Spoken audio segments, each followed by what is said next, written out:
Hai, belakangan ini publik dikejutkan dengan ramainya berita Kominfo akan blokir aplikasi-aplikasi yang sering kita gunakan sehari-hari seperti Instagram, Facebook, Google, sampai WhatsApp. Wah, itu mah aplikasi-aplikasi yang hampir setiap hari kita gunain dari pagi sampai malam.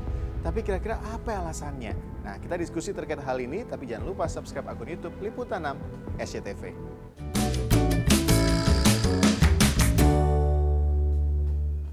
Jadi alasan Kominfo akan memblokir aplikasi-aplikasi itu WhatsApp, Instagram, Google, Facebook, dan juga aplikasi lainnya karena aplikasi itu belum mendaftar ke PSE atau penyelenggara sistem elektronik. Nah, batas waktu untuk pendaftaran adalah sampai tanggal 20 Juli 2022. Jika melewati batas itu, maka Kominfo akan memblokir sejumlah aplikasi. Bahkan Menkominfo pun mengatakan tidak ada alasan untuk tidak mendaftar bagi aplikasi-aplikasi ke PSE. PP 71 Permen Kominfo nomor 5 tahun 2020 mengatur bahwa setiap penyelenggara sistem elektronik di lingkup privat harus terdaftar di Indonesia. Dan hasil monitoring kami masih banyak PSE lingkup privat yang belum mendaftar. Saya menyarankan sekali lagi sebelum batas waktunya segeralah PSE lingkup privat ini mendaftar. Apalagi pendaftarannya dilakukan secara OSS, Online Single Submission, itu sangat mudah.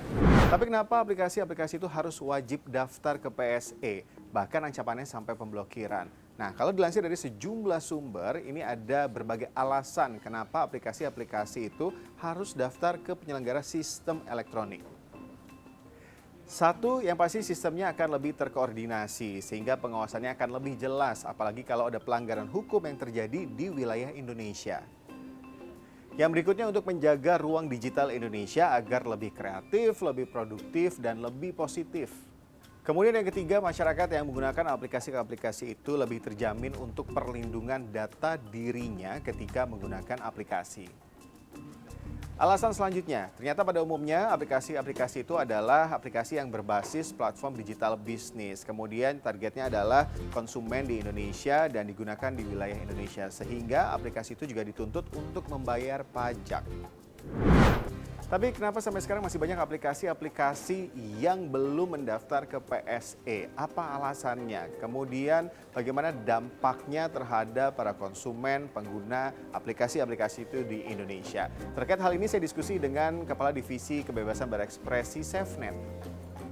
Itu kan yang kemudian bisa jadi itu salah satu alasan kenapa juga banyak platform digital atau PSE yang sampai saat ini belum mendaftar gitu. Karena mereka juga harus mikir nih, ini kalau kita comply ke peraturan pemerintah, berarti mereka harus melanggar kebijakan mereka sendiri gitu ya. Sampai akhirnya kami ngelihat belakangan ini kan sejak pengumuman deadline tersebut, kan orang mulai bereaksi gitu ya. Apalagi pengguna juga mulai tahu nih bahwa dampaknya tidak hanya ke si PSE-nya aja, tidak hanya ke platform digitalnya aja, tapi ternyata berdampak juga pada mereka gitu. Mereka kemudian mulai resah kan. Nah, kami melihat ya ini keresahan yang sangat normal gitu ya, bahwa ketika pengguna akan mengalami kerugian atas implementasi regulasi ini. Makanya kita ngelihat perlu juga nih, ini kita harus diwadahi untuk memastikan supaya suara kita sebagai pengguna gitu ya benar-benar bisa kelihatan nih, pemerintah biar tahu nih ternyata orang-orang memang resah dengan adanya implementasi regulasi ini.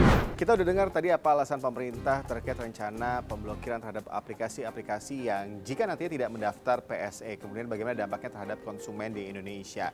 Nah, kalau menurut masyarakat sendiri, apa sih pentingnya aplikasi-aplikasi ini? Penting banget sih, udah emang setiap menit kan harus buka WhatsApp juga, kerjaan semua, chat lebih enak aja sih lewat WhatsApp. Semuanya itu pakai WhatsApp gitu kan. Kalau untuk aku pribadi kayak aku punya alumni SD, SMP atau apapun lah, keluarga gitu ya. Waktu itu untuk ada kalau berita-berita penting atau hal apapun gitu bisa di-share gitu kan. Jadi kita bisa tahu gitu. Karena saya pribadi adalah seorang content creator juga di salah satu platform dan itu salah satu sumber penghasilan saya juga, dan di situ saya mendapatkan bisa banyak informasi sih kalau dari sosial media itu. Bisa dibayangkan berapa banyak aplikasi yang kita gunakan setiap harinya. bukan hanya untuk chat, tapi juga untuk bermain sosial media. Bahkan nggak sedikit penggunanya yang menggunakan aplikasi-aplikasi itu sebagai sumber cuan alias penghasilan. Nah, harapannya aturan kebijakan yang diberlakukan ini benar-benar berdampak baik terhadap ruang digital di Indonesia. Jangan sampai justru merugikan para penggunanya. Nah, gimana menurut kamu? Kita lanjut diskusinya di kolom komentar. Saya Reza, kita ketemu di diskusi selanjutnya.